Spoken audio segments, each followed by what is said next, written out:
Welcome back जी। सुबह से आगे मैं आपको कहेंगे खुश आमदीद। अब जरा बात करते हैं एक और फैलने वाली बीमारी की जिसने अपनी लपेट में ले लिया है सबको और खदशा ये जाहिर किया जा रहा है कि कहीं ये बढ़ ना जाए। तो कराची के बाद इस्लामाबाद और मुल्क के दीगर हिस्सों में भी एक्सटीआर टाइफॉइड के केसेस तेजी से फैलना शुरू हो चुके हैं। पिम्स अस्पताल की बात करें, वहाँ पर पंजाब, केपी और कश्मीर से आने वाले टाइफॉइड के केसेस जो मरीज हैं वो बहुत ज़्यादा जो है नज़र आना शुरू हो गए हैं। बुखार में मुब्तला हैं, तिब्बी इमदाद उनको दी जा रही है। लेकिन शुएब, यहाँ पर एक सवाल ये भी आता है कि इलाज इतना महंगा क्योंकि जो एंटीबायोटिक्स इसमें दी जाती हैं इलाज के लिए वो उनका खर्चा ही सिर्फ 1 से 1.5 लाख रुपए है। तो एक गरीब शख्स जो कि ट्रेवल करके आ रहा है पिम्स सरकारी अस्पताल में इलाज के लिए, उसके पास 1 से 1.5 लाख रुपए सिर्फ अपने इलाज के लिए कैसे होंगे कि वो एंटीबायोटिक्स खरीद सके और इस टाइफॉइड से निजात। और अगर गवर्नमेंट हॉस्पिटल में उससे ये दवाइयां दी भी जाएं सभी, तब भी ज़्यादा खतरा तो बहरहाल है, क्योंकि 2019-20 में भी हमने देखा था कि आउटब्रेक था सिंध में। 2022 में देखा हमने तकरीबन 2 lakh XDR typhoid cases report हुए। ये वजह क्या है? आखिर ऐसी कौन सी कोताही हो रही है हमसे जनरल प्रैक्टिस में कि ये एक्सटीआर के आउटब्रेक्स हम देखते हैं? डॉक्टर उसामा इस वक्त हमें ज्वाइन कर चुके हैं। डॉक्टर साहब शुक्रिया आपने ज्वाइन किया। एक तो जानना चाहते हैं टाइफॉइड में और एक्सटीआर टाइफॉइड में फ़र्क क्या है? देखिए, अस्सलाम वालेकुम। शुक्रिया आप मुझे ये मौका देने का। सबसे इम्पोर्टेंट चीज़ ये देखें, जो टाइफॉइड के केसेस है ना वो हमारे यहाँ हर साल बल्कि गर्मियों में बढ़ते हैं, बल्कि गर्मियों में सिर्फ टाइफॉइड नहीं, बाकी भी जितने भी इन्फेक्शंस पानी के जरिए फैलते हैं या वो सारे के सारे बढ़ते हैं। और टाइफॉइड जो है ना वो उसमें हर की तरह बढ़ता है। मसला सिर्फ ये है कि पिछले सालों में एंटीबायोटिक का इतना गैर जरूरी इस्तेमाल हुआ है कम्युनिटी में भी और हॉस्पिटल में भी, तो जो जरासीम है वो उसने जो आमतौर पे कॉमनली एंटीबायोटिक इस्तेमाल होती है उससे रेजिस्टेंस डेवलप कर ली है।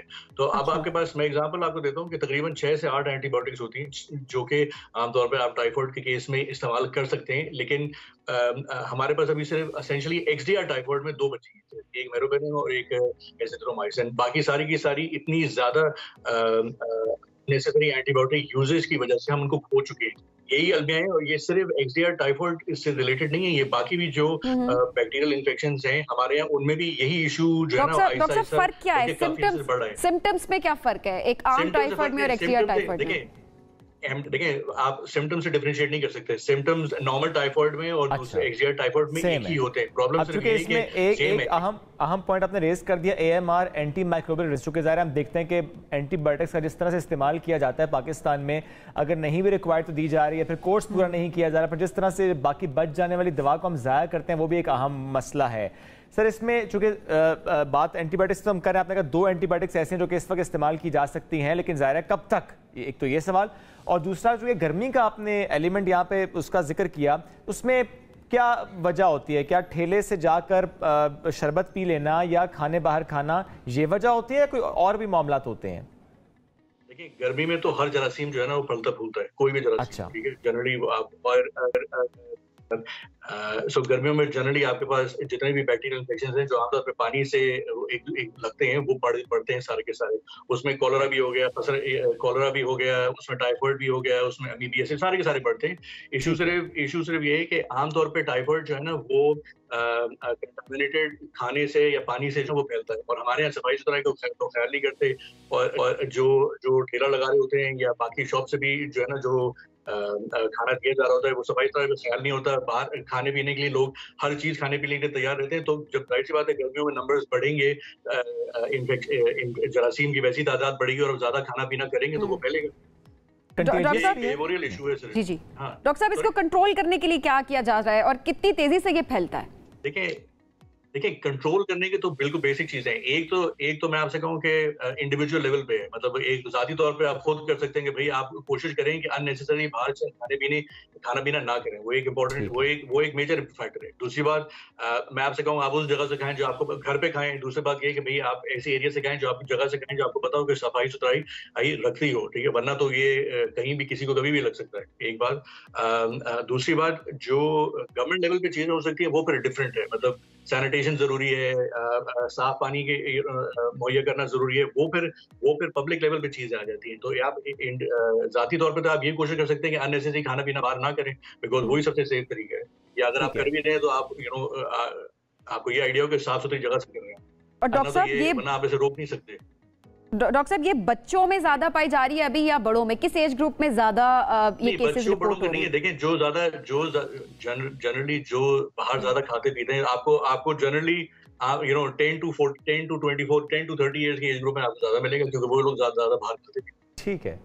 और जब इसके इलाज की हम बात करते हैं सर, चूंकि ज़ाहिर है कहा जाता है 1 से 1.5 लाख खर्चा आता है, दैट मींस हेल्थ सिस्टम में बहुत दबाव पड़ता है, इसमें लॉन्ग टर्म मरीज भी उतने ही यहाँ देखिए, मैं आपको सिंपल सी एग्जांपल देता हूँ। मैं सिंपल सी आपको एग्जांपल देता हूँ। कोविड के टाइम पे हर किसी ने, मतलब मैं आपको जनरली बता रहा हूँ, हर किसी ने एजिथ्रोमाइसिन की दवाई इस्तेमाल की है बगैर किसी प्रिस्क्रिप्शन के। बिल्कुल ऐसे ही इस लेवल पे बिल्कुल ऐसे ही हर किसी ने थोड़ा सा नजला खराब, अभी भी लोग यही करते हैं, थोड़ा सा गला खराब हो एजिथ्रोमाइसिन। एक और गलती डॉक्टर साहब करते हैं हम लोग कि एंटीबायोटिक अगर डॉक्टर ने तजवीज की है 5 दिन 7 दिन हम पूरी नहीं खाते, 2 दिन खाई, तबीयत बेहतर लगी, छोड़ दी।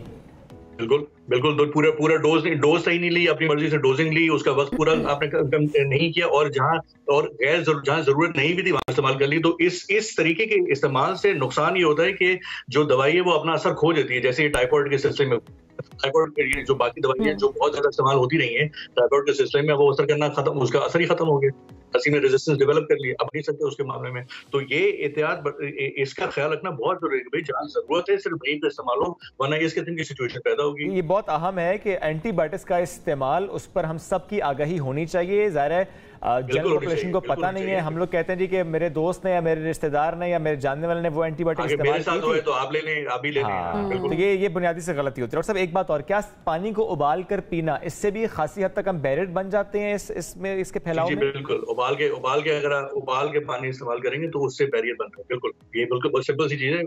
सिर्फ फिल्टर करने से फायदा नहीं होगा, लेकिन उबालना पड़ेगा, उससे फर्क पड़ेगा। एक शख्स से दूसरे शख्स में फैल सकता है?